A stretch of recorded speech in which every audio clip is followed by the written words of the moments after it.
Hello! So, another day, another duty. Papunta na tayo sa office.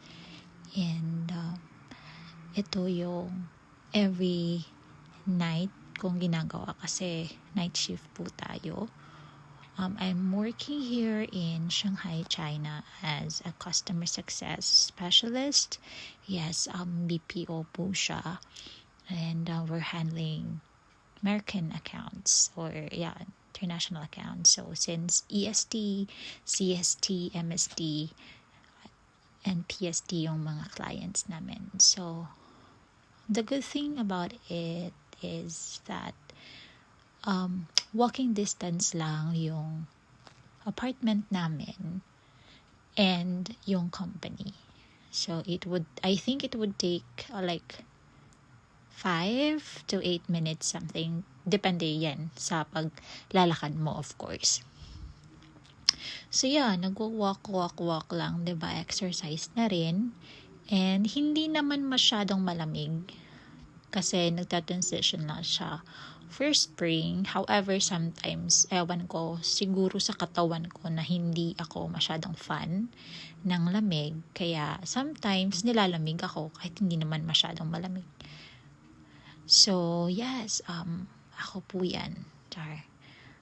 Lakad lang. And, makikita mo dito may mga tao din. Then, may mga nagtitinda. So, nandito na tayo sa building. Papasok na tayo and we're going to use the card para maka-access papuntang elevator. So, pasensya na, this is my first time doing like a vlog and doing a voiceover. So, please bear with me. Alright, so, yung office namin is nasa 5th floor. So, dan tayo pupunta. So, etong kabilang elevator yung mag-open. And then, let's go to 5th floor. And tada! Dito ako nagpipicture sometimes. Elevator selfie. Yan. So, yan yung outfit ko for today's shift.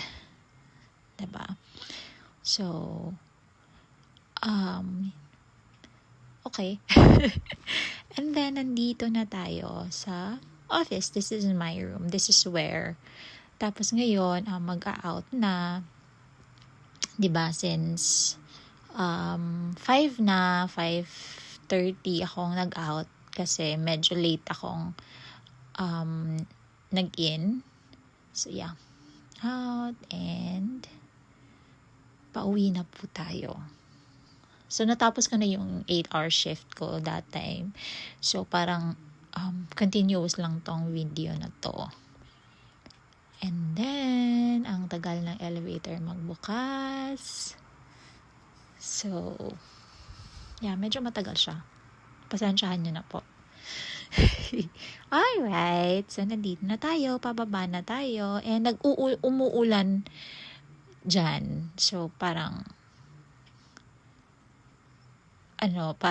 hindi ako nakadala ng payong. So, makikita nyo dun sa video na umuulan.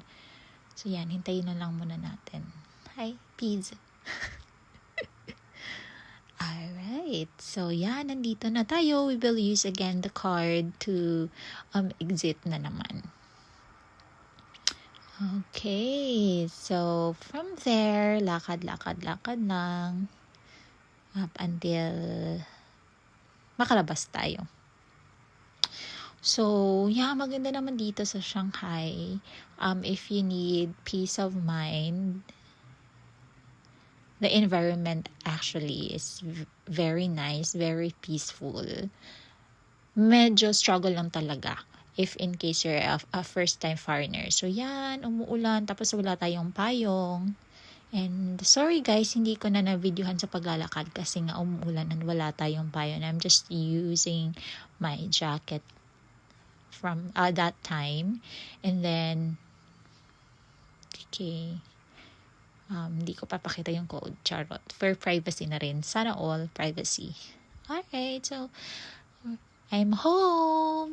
Good morning! So, yan, nakauwi na po tayo and muna tayo ng shoes. Okay, tanggal. But I have to put it sa lagayan ng shoes ko kasi ayokong pakalat-kalat yan.